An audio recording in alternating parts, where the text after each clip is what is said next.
ఆశలు ఉండడం సహజమే. మరి అన్ని ఆశలు తీరుతాయా? కొన్ని ఆశలు మంచివైనప్పటికీ అవి ఎప్పటికీ తీరవు. ఆ విషయాలను చర్చిద్దాం.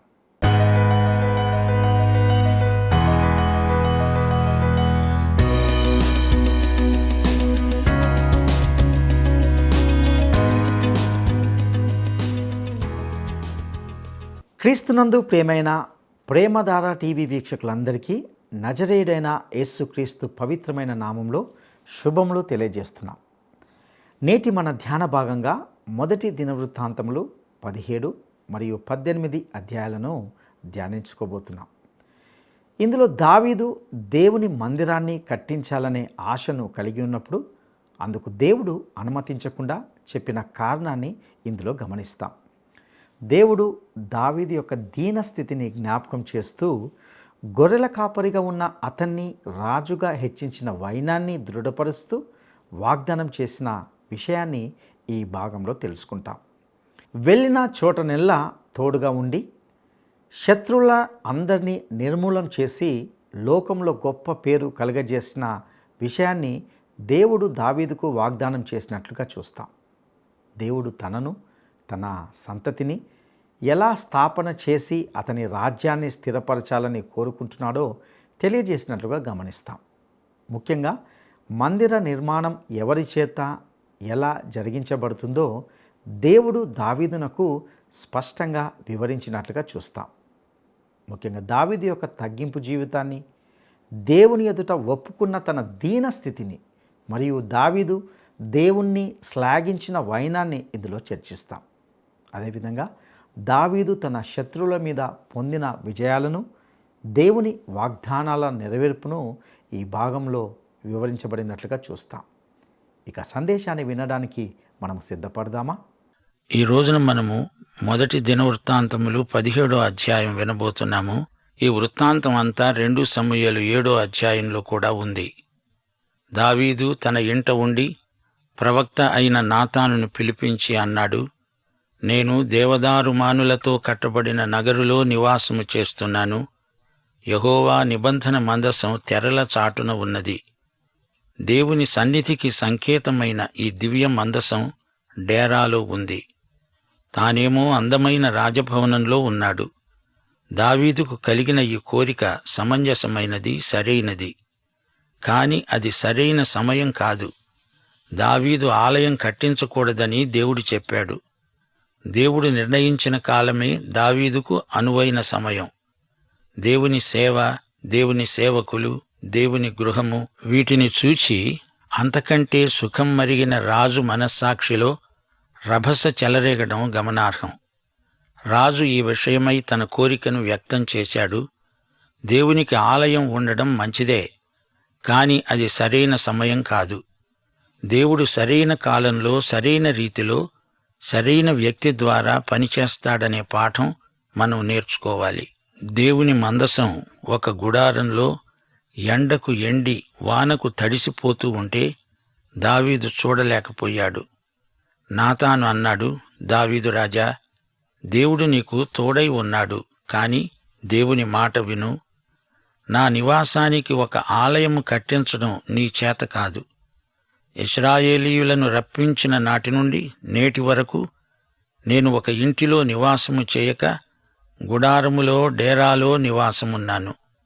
నేనెప్పుడైనా న్యాయాధిపతులలో ఎవరితోనైనా నా కోసం దేవదారుమానులతో దేవాలయం కట్టలేదేమిటి అని ఎప్పుడైనా అన్నానా? నా జనమును మేపేవారే న్యాయాధిపతులు. దావీదు విను, గొర్రెల కాపరివైన నిన్ను ఇశ్రాయేలీయుల మీద అధిపతినిగా చేశాను. నీవు వెళ్ళిన చోట్లనెల్లా నీకు తోడుగా ఉన్నాను. నీ శత్రువులను నిర్మూలం చేశాను. లోకములో నీ పేరును ఘనపరుస్తాను. నా జనులైన ఇశ్రాయేలు జాతిని స్థాపిస్తాను. వారికి ఒక స్థలం ఏర్పాటు చేస్తాను. వారికి అటు ఇటు తిరుగులాడవలసిన పనే లేదు. న్యాయాధిపతుల కాలం మొదలుకొని జరిగినట్లు ఇక మీదట జరగదు. దుష్టులు వారిని శ్రమ పెట్టరు. నీ పగవారిని అణిచివేస్తాను. యెహోవా నీకు సంతతి కలుగచేస్తాడు. నీ జీవితంలో అవసాన కాలంలో నీ సంతతిని నేను స్థాపన చేస్తాను. అతని రాజ్యాన్ని స్థిరపరుస్తాను. అతడే నాకు మందిరం కట్టిస్తాడు. అతని సింహాసనాన్ని నేను నిత్యస్థాపన చేస్తాను. గమనించండి, ఆ రోజుల్లో ప్రజలు గుడారాల్లో నివసించారు. దేవుడు వారిని గుడారంలోనే కలుసుకున్నాడు. వాగ్దత్త భూమిలో ప్రవేశించాక వారింకా గుడారాలలో ఉండాల్సిన పనేమిటి? అయినా దేవుడు ఎప్పుడైనా తనకు ఆలయం కావాలని అడిగి ఉండలేదు. దావీదు తన పూర్వస్థితి మరచిపోకూడదు. అతడొకప్పుడు గొర్రెలు కాచుకునే పిల్లవాడు. ఇప్పుడతడు గొప్ప రాజు. దేవుడే అతణ్ణి అధికార శిఖరమెక్కించాడు. ఇశ్రాయేలీయులు ఒక జాతిగా వాగ్దత్త భూమిలో స్థిరపడతారు. శాంతి సౌభాగ్యములు అనుభవిస్తారు. ఇది దేవుని వాగ్దానం. అయితే వారు ఆయన వైపునకు పూర్తిగా మరలి రావాలి.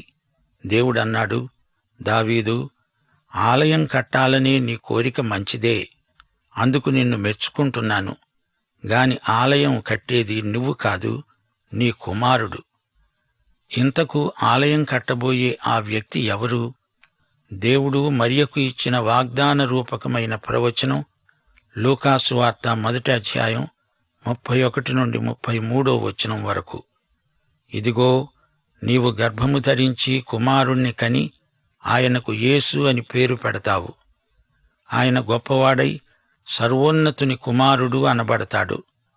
ప్రభువైన దేవుడు ఆయన తండ్రి అయిన దావీదు సింహాసనమును ఆయనకిస్తాడు. ఆయన యాకోబు వంశస్థులను యుగయుగాలు ఏలుతాడు. ఆయన రాజ్యము అంతము లేనిదై ఉంటుంది. దావీదుతో దేవుడు చేసుకున్న ఈ నిబంధన యేసుక్రీస్తునందే నెరవేరుతుంది. దేవునికి స్తోత్రం. ఇప్పుడు 1 దినవృత్తాంతములు 13వ వచనం జాగ్రత్తగా వినండి. నేను అతనికి తండ్రినై ఉంటాను, అతడు నాకు కుమారుడై ఉంటాడు. నీకంటే ముందుగా ఉన్నవానికి నేను నా కృపను చూపక మానినట్లు అతనికి నేను నా కృపను చూపక మానను. నా మందిరమందు, నా రాజ్యమందు నేను నిత్యము అతణ్ణి స్థిరపరుస్తాను. అతని సింహాసనము ఎల్లప్పటికీ స్థిరముగా ఉంటుంది. శ్రోతలు, గ్రహించండి. దావీదు ఎన్నెన్నో యుద్ధాలు చేశాడు. ఎందరినో చంపాల్సి వచ్చింది. అతని చేతులు రక్తసిక్తములయ్యాయి. జాతిని సమైక్యపరచాలనే సదుద్దేశ్యంతోనే దావీదు యుద్ధాలు చేయవలసి వచ్చింది. అందుచేత దేవాలయం నిర్మించడానికి అవసరమైన యోగ్యతను దావీదు కోల్పోయాడు. ఆ అర్హత సొలొమోనుకు ఉంది. సొలొమోను రాజ్యంలో శాంతి నెలకొని ఉంది. సొలొమోను కాలంలో జాతి సమైక్యమై ఉంది. గనుకే అతడు అందాల కట్టడం, గొప్ప దేవమందిరం నిర్మించగలిగాడు. దేవుడు దావీదుకు చేసిన వాగ్దానాలు తూచా తప్పకుండా నెరవేరాయి, నెరవేరుతాయి. అది సరే. దేవుడు దావీదుతో నిత్య నిబంధన చేసుకున్నాడు గదా. మరెందుకు ఈ లోపుగా ఇశ్రాయేలీయులు చెరగొనిపోబడ్డారు? వాగ్దత్త భూమికి వారెందుకు దూరమైపోయినట్లు? అసలు సంగతి ఏమిటంటే, దావీదీయ వాగ్దానంలో 2 భాగాలున్నాయి. మొదటి భాగం షరతులతో కూడినది. దావీదు వంశీకులు దేవుని కట్టడలు గైకొన్నంత వరకు, వారు దేవుణ్ణి మహిమపరుస్తున్నంత వరకు వారు పరిపాలిస్తారు. రెండో భాగం నిర్నిబంధమైనది. దావీదు వంశీకుడే దావీదీయ సింహాసనానికి హక్కుదారుడు. దావీదు కుమారుడు అన్నప్పుడు ఈ ప్రవచనం అంతిమ నెరవేర్పు మెస్సియా అయిన క్రీస్తునందే. దావీదు నుండి యేసుక్రీస్తు వరకు ఈ నిబంధనలోని 2 విభాగాలు ఎలా నెరవేరుతూ వచ్చాయో మా శ్రోతలు జాగ్రత్తగా పరిశీలించాలి. 16వ వచనం నుండి, రాజైన దావీదు వచ్చి యెహోవా సన్నిధిలో కూర్చుండి ఈలాగు మనవి చేశాడు. దేవా యెహోవా, నీవు నన్ను ఇంత హెచ్చించటానికి నేను ఎంతటి వాడను? నా ఇల్లు ఏమాత్రపుది? దేవా, ఇది నీ దృష్టికి స్వల్ప విషయమే. నీవు రాబోయే బహుకాలము వరకు నీ సేవకుని సంతతిని గూర్చి సెలవిచ్చి, ముఖాముఖిగా మాట్లాడి, దయపాలించి, నాతో మాట్లాడి, నా సంతతి ఘనత చెందుతుందని మాట ఇచ్చావు.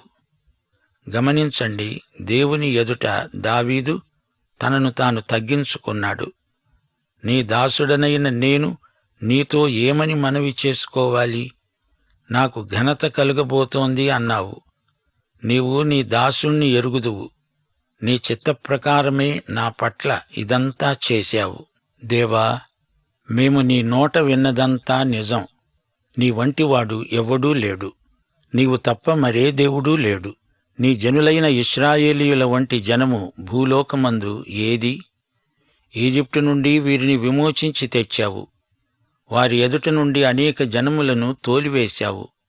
నీ పేరు విని అందరూ ఎంతో భయపడుతున్నారు. నీ స్వంత జనులయ్యేట్లు వారిని విమోచించడానికి దేవుడవైన నీవు బయలుదేరావు. వారు నిత్యము నీ జనులై ఉండాలని నీ కోరిక. యెహోవావైన నీవు వారి దేవుడవు. నీ దాసుని గూర్చి అతని సంతతిని గూర్చి నీవు సెలవిచ్చిన మాట నిత్యము స్థిరమగునుగాక. యెహోవా సైన్యములకు అధిపతి, ఇశ్రాయేలీయులకు దేవుడు అని నీవన్న మాట నిత్యము స్థిరపరచబడునుగాక. నీ పేరు ఎన్నటికిని ఘనపరచబడునుగాక. నీ దాసునికి మనోధైర్యము కలిగి విన్నపం చేస్తున్నాడు. సంతతి దయచేస్తావని నీ దాసునికి తెలియచేశావు గదా. యెహోవా, నీవు దేవుడవై ఉండి ఈ మేలు దయచేస్తానని సెలవిచ్చావు. ఇప్పుడు నీ దాసుని సంతతి నిత్యము నీ సన్నిధిలో ఉండునట్లుగా దానిని ఆశీర్వదించడానికి అనుగ్రహించి ఉన్నావు. యెహోవా, నీవు ఆశీర్వదించిన ఎడల అది ఎన్నటికీ ఆశీర్వదించబడే ఉంటుంది.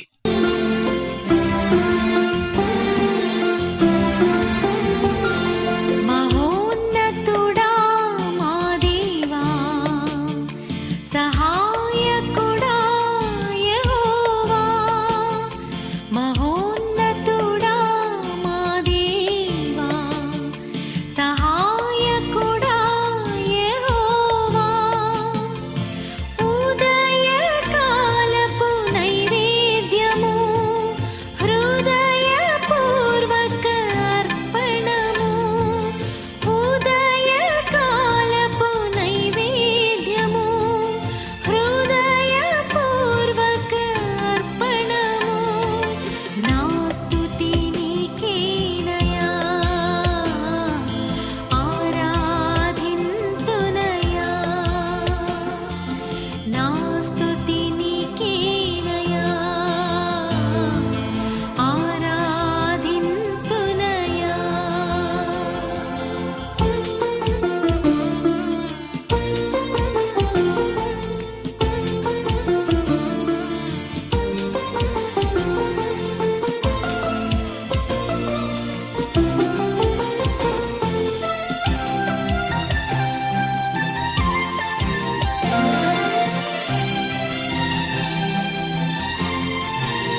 గమనించారా? ఈ ప్రార్థనలో దావీదు ఎంతో దీనుడై దేవునితో మాట్లాడుతున్నాడు. దేవా, నేను ఏ పాటివాడనయ్యా? నన్ను ఇంతగా హెచ్చించావంటే అది నీ కృపే అంటున్నాడు. దేవుడే రాజు. దావీదులాగే మనం కూడా వినయంతో దేవుని ఎదట మనల్ని మనం తగ్గించుకోవాలి. దేవా, నీ వంటి దేవుడెవరూ లేడు అంటూ దావీదు దేవుణ్ణి మహిమపరుస్తున్నాడు. గమనించాలి, బబులోను చెర నుండి తిరిగి వస్తున్న ఈ ప్రజలకు ఈజిప్టు నుండి వారిని దేవుడు ఎలా బయటికి నడిపించింది చెప్పినప్పుడు గత చరిత్రలోని పూర్వీకుల అనుభవాలకు వారెంతో ఆశ్చర్యపోయారు. దేవుని వాగ్దానాలు, దేవుని కనికరము, కృప, దేవుని కాపుదల స్మరించుకొని వారెంతో ఆదరణ పొందారు. మెస్సియా తన సంతతిలో నుండే రాబోతున్నాడని విన్నప్పుడు దావీదు ఎంతో ఆశ్చర్యపోయి ఉండవచ్చు. ఇది ఎంత గొప్ప కృప, కనికరం! మన మంచితనాన్ని బట్టి కాదు, ఇదంతా ఆయన విశేష కనికరమే, మరేదీ కాదు. దావీదు దేవుని వాగ్దానం మీద నిలవబడి ఉన్నాడు. అతనికి చలనం లేదు, స్థిరమైన పునాది అతనికి ఉంది. దేవునికి స్తోత్రం. ఇప్పుడు మనం 1 దినవృత్తాంతములు 18వ అధ్యాయంలోకి వచ్చేశాము. ఈ అధ్యాయంలో దావీదు రాజ్యం స్థిరపరచబడింది. దావీదు ఫిలిష్తీ ప్రాంతాన్ని జయిస్తాడు. మోయాబుపై విజయం, హమాతుతో సమాధానం, అమ్మోను, అమాలేకు, ఎదోములపై దిగ్విజయం, దావీదు రాజ్యంలోని పరిస్థితులు, దావీదుతో ఉన్న అధిపతులు మొదలైన విషయాలు ఇందులో ఉన్నాయి. వినండి 1వ వచనం నుండి.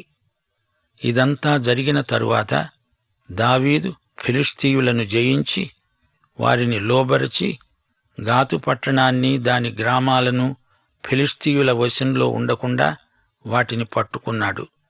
అతడు మోయాబీయులను జయించగా వారు దావీదుకు కప్పము కట్టేవారయ్యారు. మోయాబు సైన్యంలో 3/2 మందిని హతం చేశాడు. దావీదు వంశానికి చెందిన మహిళ రూతు మోయాబీయురాలే. అసలు ఈ యుద్ధాలు ఎందుకు వస్తాయంటారు? వీటికి మూలమేది? యాకోబు పత్రిక 4వ అధ్యాయం 1-2 వచనాలలో దీనికి జవాబు ఉంది. వినండి. మీలో యుద్ధములు, పోరాటములు దేని నుండి కలుగుతున్నాయి? మీ అవయవాలలో పోరాడే మీ భోగేచ్ఛల నుండే కదా. మీరు ఆశిస్తున్నారు కాని మీకు దొరకటం లేదు. నరహత్య చేస్తారు, మత్సరపడతారు, గాని సంపాదించుకోలేరు. పోట్లాడతారు, యుద్ధం చేస్తారు గాని దేవుణ్ణి అడుగనందున మీకేమీ దొరకదు. ఇది సంగతి. యేసు ప్రభు ఈ లోకానికి వచ్చి ప్రకటించాడు. లూకాసు వార్త 11వ అధ్యాయం 21-22 వచనాలు. బలవంతుడు ఆయుధాలు ధరించుకున్నవాడై తన ఆవరణాన్ని కాచుకునేటప్పుడు అతని సొత్తు భద్రంగానే ఉంటుంది. అయితే అతని కంటే బలవంతుడైన ఒకడు అతని పైబడి జయించినప్పుడు అతడు నమ్ముకున్న ఆయుధాలన్నిటినీ లాక్కొని అతని ఆస్తిని పంచిపెడతాడు. 1000 ఏండ్ల పరిపాలన వచ్చే వరకు ఈ పోరాటం తప్పదు. సమాధానకర్త అయిన అధిపతి యేసు వచ్చే వరకు ఈ యుద్ధములు లేకుండా పోవు. మానవుడు పాపం చేయగానే దేవుడేమన్నాడు?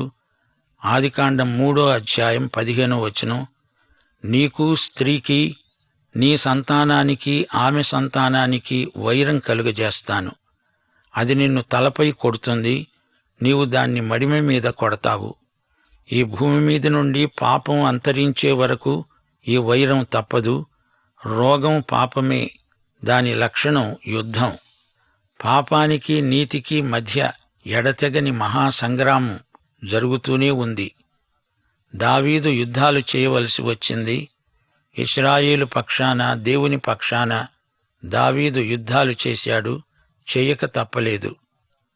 సోబారాజును హమాతు వద్ద ఓడించాడు. సిరియనులను 22,000 మందిని హతం చేశాడు. 6వ వచనం, దావీదు సిరియా సంబంధమైన దమస్కులో కావలి సైన్యాన్ని ఉంచాడు. సిరియనులు దావీదుకు కప్పం కట్టే సేవకులయ్యారు. ఈ విధంగా దావీదు పోయిన చోట్లనెల్లా యెహోవా అతనికి సహాయము చేస్తూ వచ్చాడు. కొల్లగొట్టిన బంగారు డాళ్లను దావీదు యెరూషలేముకు తెచ్చాడు. విస్తారమైన ఇత్తడి కూడా తెచ్చాడు. ఇంకా ఎంతో బంగారం, వెండి, ఇత్తడి హమాతు రాజు నుండి, ఇతర రాజుల నుండి సేకరించి ఆ పాత్రలను యెహోవాకు ప్రతిష్ఠించాడు. దావీదు శత్రురాజుల నుండి గుర్రాలను ఎక్కువగా తీసుకోలేదు. గుర్రాలను, స్త్రీలను ఎక్కువగా సమకూర్చుకోకూడదని యెహోవా ఆజ్ఞ. సొలొమోను గుర్రాలను సమకూర్చాడు. తండ్రి కొడుకులిద్దరూ స్త్రీలను, బహుభార్యలను పోగుచేసి రెండందాల యెహోవా ఆజ్ఞను మీరారు. ఈ విధంగా విస్తారమైన బంగారం యెరూషలేముకు తేబడింది. సొలొమోను కట్టబోయే మందిరానికి కావలసిన వెండి, బంగారం, ఇత్తడి ముందుగానే దావీదు సమకూర్చాడు. గమనించాలి, దావీదు జైత్రయాత్ర యేసుక్రీస్తు అఖండ విజయానికి ప్రవచనం. దావీదు యుద్ధ విజయం, శాంతి రాజ్యం ఈ రెండు యేసు రాజ్యంలో సమగ్రంగా నెరవేరుతాయి. విశ్వాసం ద్వారా యేసుతో నిత్య సంబంధం పెట్టుకోవడం మనకు శ్రేయస్కరం. ఒకానొక రోజు మనం యేసుతో పరిపాలిస్తాము, ఆయన మహిమను పంచుకుంటాము. 11వ వచనం. తోహు అనే రాజు నుండి దావీదు ఈ సొమ్మును స్వీకరించి ఏమి చేశాడు? వాటిని దేవునికి ప్రతిష్ఠించాడు. అంతా దేవునిదే. దేవుడిచ్చింది దేవునికే ప్రతిష్ఠించాలి అని దావీదు ఆలోచన. 13వ వచనం. దావీదు విజయం వెంబడి విజయం సాధించాడు. అవిశ్వాసులు ఏమనుకుంటారు? మేమే మా శక్తి సామర్థ్యాలను బట్టి ఇది సాధించాము, మా అదృష్టం కలిసి వచ్చింది అని. ప్రియ శ్రోతలారా, మనకు అలాంటిదేదీ లేదు. అంతా దేవుని కృప, ఆయన తోడ్పాటు, ఆయన సహాయం, అంతే. దావీదులాగే మనము మన విజయాలలో మన దేవుణ్ణి మహిమపరచటం నేర్చుకోవాలి. ముగింపులో 17వ వచనం. యెహోయాదా కుమారుడైన బెనాయా కెరేతీయులకు, పెలేతీయులకు అధిపతి అయి ఉన్నాడు. దావీదు యొక్క కుమారులు రాజుకు సహాయకులు. ఈ కెరేతీయులు, పెలేతీయులు అన్యదేశాల నుండి వచ్చిన సైనికులు. సౌలు నుండి పారిపోయిన సందర్భంలో దావీదుతో వీరు చేరారు. దావీదుతో అలాగే ఉండిపోయారు. వీరు దావీదుకు అంగరక్షకులై సేవ చేశారు. ప్రియ శ్రోతలారా, దావీదు చేసిన యుద్ధాలు ఎన్నెన్నో. మనమంతా ఇప్పుడు ఆధ్యాత్మిక మహాసంగ్రామంలో ఉన్నాము. సర్వాంగ కవచం ధరించుకుందాము. సత్యమనే దట్టి, నీతి అనే మైమరువు, సమాధాన సువార్త వలననైన సిద్ధమనస్సు అనే జోడు, విశ్వాసమనే డాలు, రక్షణ శిరస్త్రాణం, దేవుని వాక్యమనే ఆత్మ ఖడ్గం. జయం మనదే, అంటే ప్రభువుదే. పాఠం సమాప్తం. దైవాశీస్సులు.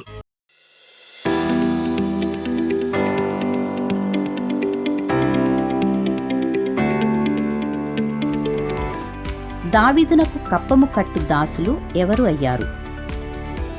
దావీదునకు కప్పము కట్టు దాసులు ఎవరు అయ్యారు? 1 అమ్మోనీయులు, 2 మోయాబీయులు, 3 అమోరీయులు. ఈ ప్రశ్నకు సరైన జవాబును ఈ వాట్సాప్ నంబర్కు పంపండి.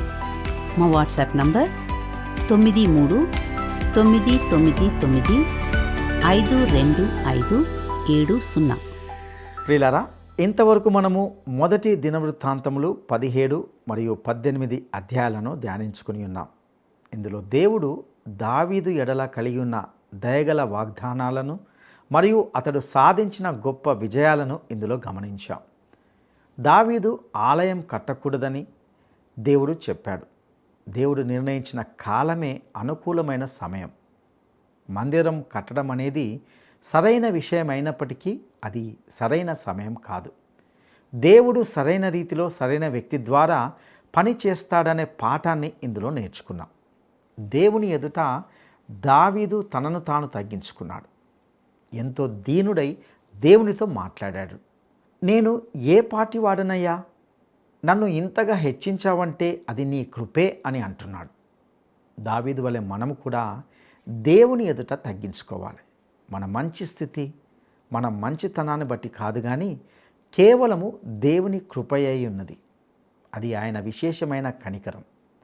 దావీదు దేవుని వాగ్దానం మీద నిలబడ్డాడు గనుకనే స్థిరమైన పునాది అతనికి ఉంటున్నది. దావీదు రాజ్యం స్థిరపరచబడింది. శత్రువుల మీద అతనికి విజయం వెంబడి విజయాలు కలిగాయి. ఎందుకంటే దావీదు పోయిన చోట్లనెల్లా యెహోవా అతనికి సహాయం చేస్తూ వచ్చాడు. దావీదు పోయిన చోట్లనెల్లా యెహోవా అతన్ని రక్షిస్తూ వచ్చాడు. అంతా దేవునిదే, దేవుడిచ్చింది దేవునికే ప్రతిష్ఠించాలి అనేది దావీదు యొక్క ఆలోచన. అందుకే దావీదు, యెహోవా నీవు ఆశీర్వదించిన ఎడల అది ఎన్నటికీ ఆశీర్వదింపబడి ఉంటుంది అని చెప్పాడు. దావీదు ఇశ్రాయేలీయుల అందరి మీదను రాజయుండి తన జనులందరికీ నీతి న్యాయాలను జరిగించాడు. దావీదు వలె మనము కూడా మన విజయాల్లో మన దేవుణ్ణి మహిమపరచడం నేర్చుకోవాలి. అటు కృప దేవుడు మనందరికీ దయచేయునుగాక. దైవాశీస్సులు. ఈ కార్యక్రమం మీకు నచ్చిందా? అయితే వెంటనే మిస్డ్ కాల్ ఇవ్వండి. బహుమతి పొందే విజేత మీరే కావచ్చు.